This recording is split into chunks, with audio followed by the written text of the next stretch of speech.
அன்பு ஆன்மீக தமிழ் அன்பர்களே நண்பர்களே, உங்கள் அனைவருக்கும் தமிழ் யூடியூப் சேனலின் இனிய தமிழ் வணக்கம். தாய்மொழியால் இணைவோம், தாய்மொழியை வளர்ப்போம்.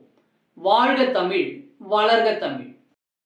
நமது சேனலில் இன்றைய பதிவு திருமூலர் அருளிய திருமந்திரம். இந்த நூலில் உள்ள ஒவ்வொரு பாடலையும் விளக்கத்துடன் ஒவ்வொன்றாக தினம் ஒரு திருமந்திரம் என்ற தலைப்பில் அளிக்க உள்ளோம்.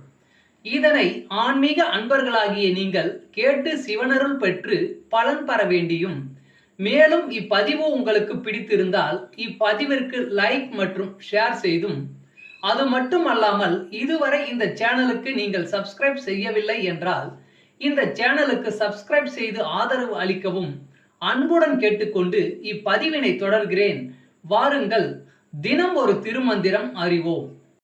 திருமந்திரம் என்னும் நூல் திருமூலரால் தமிழில் அருளப்பட்ட சிவ ஆகமம் ஆகும்.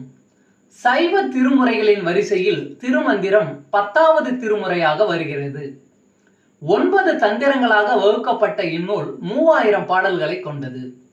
திருமந்திரம் பக்தி பிரபாவத்தில் ஆரம்பித்தாலும் அடுத்து உபதேசம், தத்துவம், யோகம், தியானம், சக்கரம், ஞானம் என்று பல விஷயங்களை பற்றி பேசுகிறது.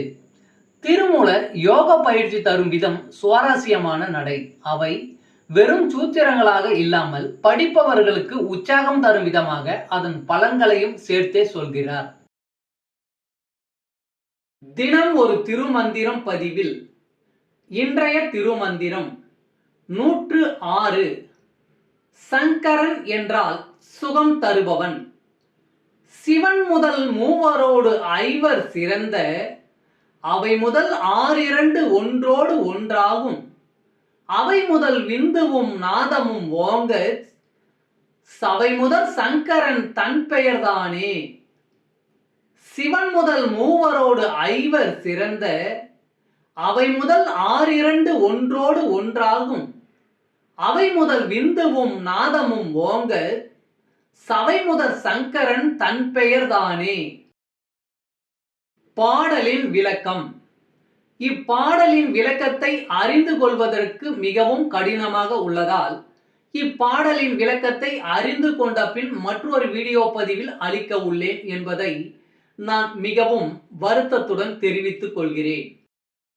தமிழ் அன்பர்களே நண்பர்களே, இன்று தினம் ஒரு திருமந்திரம் என்ற தலைப்பில் திருமூலரின் திருமந்திரம் பாடலை விளக்கத்துடன் தங்களுக்கு அளித்ததில் நான் பெருமை கொள்கிறேன். மேலும் இப்பதிவு உங்களுக்கு பிடித்திருக்கும் என்று நான் மிகவும் நம்புகிறேன். இப்பதிவு ஏதாவது ஒரு வகையில் உங்களுக்கு பயன்பட்டால் அதில் எனக்கு மிக்க மகிழ்ச்சி. வாழ்க வளமுடன். இறை அருள் பெறுவோம், இன்பமாய் வாழ்வோம். சர்வம் சிவமயம். அன்பு ஆன்மீக தமிழ் அன்பர்களே நண்பர்களே, இவ்வீடியோ பதிவினை கேட்டு இன்புற்று ஆதரவு அளித்த அனைத்து தமிழ் உள்ளங்களுக்கும் எங்கள் உள்ளம் கனிந்த நன்றி. மேலும் இப்பதிவு உங்களுக்கு பிடித்திருந்தால் லைக் மற்றும் ஷேர் செய்தும், இதுவரை இந்த சேனலுக்கு நீங்கள் சப்ஸ்கிரைப் செய்யவில்லை என்றால் சப்ஸ்கிரைப் செய்து பெல் பட்டனையும் அழுத்தி ஆதரவு அளிக்கவும் அன்புடன் கேட்டுக்கொள்கிறோம். மிக்க நன்றி. அடுத்த பதிவில் உங்களை விரைவில் சந்திக்கும் வரை உங்களிடமிருந்து விடை பெறுவது தமிழ் யூடியூப் சேனல்.